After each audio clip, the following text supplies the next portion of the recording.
Hello, Crash here. Welcome to another episode of Meatspace, the show where we talk about things that are in the real world, like your meat suits and mortgages. Today we're going to be talking about the SCUF Infinity 4PS controller. Now, I ordered this thing not too long ago, and it finally came in. Really nice box, but that doesn't matter. Let's take a look at what's inside. Let's just have a look here. So the first thing we have is a sticker. Not sure where I'm going to put that. Then we have a thank you note from the CEO, which I'm sure his secretary did not make up for him. And of course the manual in a whole bunch of different languages.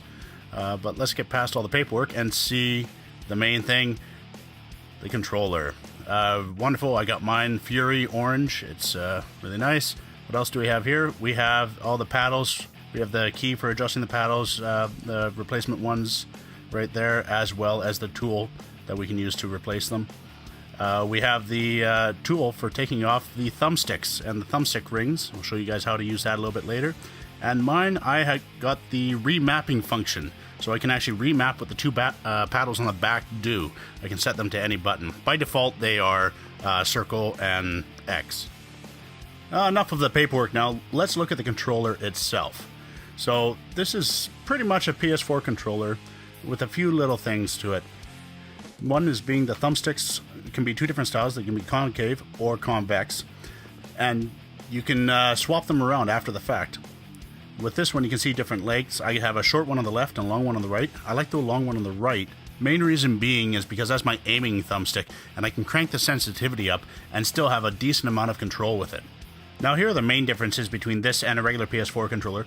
One is that you have the ring around the outside that you can swap out the thumbsticks very easily, just using this tool to open it up.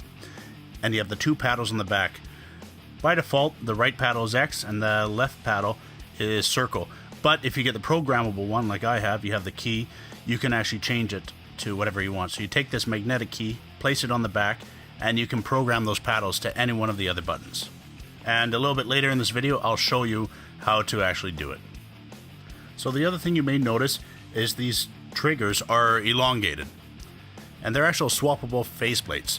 And you can change them to the regular length if you want, using the tools included. You can also set how much trigger pull you have, and you can set the activation of the triggers as well. Let's start with the thumbsticks. So these are really easy to do. You just use the included tool. You just put it over the thumbstick, turn it counterclockwise, and you just pull it out. The entire assembly, the thumbstick and the retainer ring. So you can stop thumbsticks around however you like. It's really easy to do, and you can order spare ones as well. To put it back in, just line it up, press it in, put the ring back over top, and give it a twist. It is reversible. You can put it either way. And as soon as you get it lined up and pressed in, just use the tool to tighten it back up, turn it clockwise until it won't tighten anymore. And that's it. Super easy to do.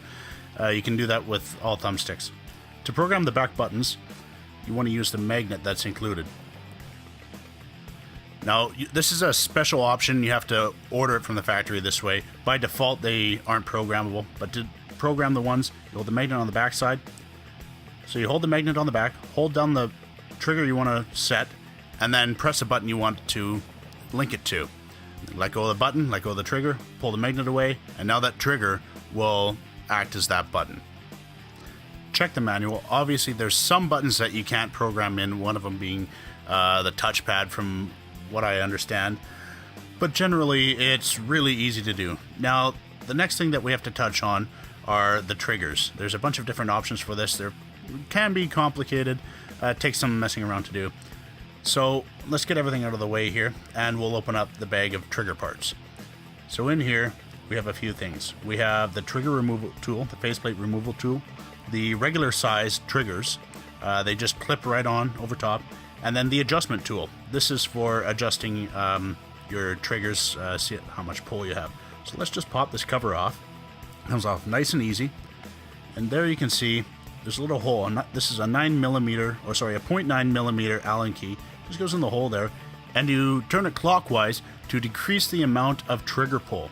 So it takes a little bit to get in, but you just turn it clockwise. It's going to decrease the amount of trigger pull, so you don't have to pull the trigger so far to activate it. I'll pull this out. It gets a little bit sticky, but you can see it's just a very little amount of trigger pull now. So this will be good for fast action shooters where you don't want to have to pull the trigger the whole way. It won't be so great, I assume, for racing games where you want the full range of throttle and brake control.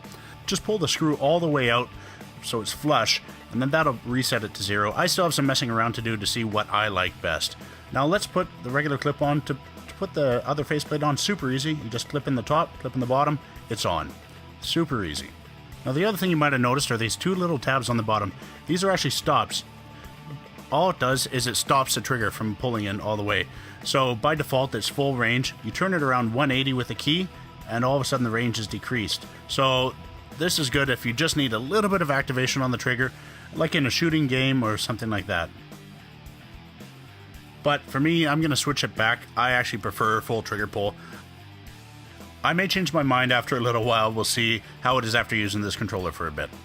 Let's put everything back the way it was. Nice and easy. You just use the removal tool, pop off the cover plate, and then you can put the other one back on nice and easy. Just clips right back in. So, enough messing around with the controller. Let's actually play some games and see how this does. See if it makes a difference. So I've been playing with the controller for a few hours now, and it's definitely a learning curve. But once you get it, it's actually pretty easy. The wonderful thing about it is you can be jumping or doing anything else while keeping the reticle on the enemies. Right here I'm doing some PvE activities, and you can see I'm jumping through the air, able to land these shots, keep the reticle on target as I'm jumping through the air. Especially right here, a lot of enemies shooting at you. It's nice to be able to stay mobile, not worry about taking your thumb off the thumbstick. So able to keep that reticle on the target the whole time as I'm jumping around without having to bump my thumb back and forth. Now, when you get to jumping puzzles, this is wonderful. You can keep looking around as you're jumping through the air. It makes it so much easier. Especially something like this on Destiny where you're flying around all the platforms. It'd be great in the Vault of Glass. You can keep looking as you're jumping. It just makes life so much easier in these parts. Now you'll notice one thing I'm doing is I'm holding the thumbstick, constantly turning to the left and able to jump. You can't do that normally unless you disfigure your hand. So where this really does shine is in fast action, like in Crucible and Destiny, in PvP. Able to keep the reticle on target as you're running around. And I have my other paddle set to crouch so I can do my evade right away, roll right in as I'm looking, and do corrections as I'm rolling. Same with here, coming in, I'm jumping through the air. I can keep my reticle on target as I'm jumping. Makes it super easy to do. So that's it, guys. Thank you very much. I hope you enjoyed the review. So far, I really enjoy this controller, and I'll post on Twitter if anything changes. Cheers, and happy hunting.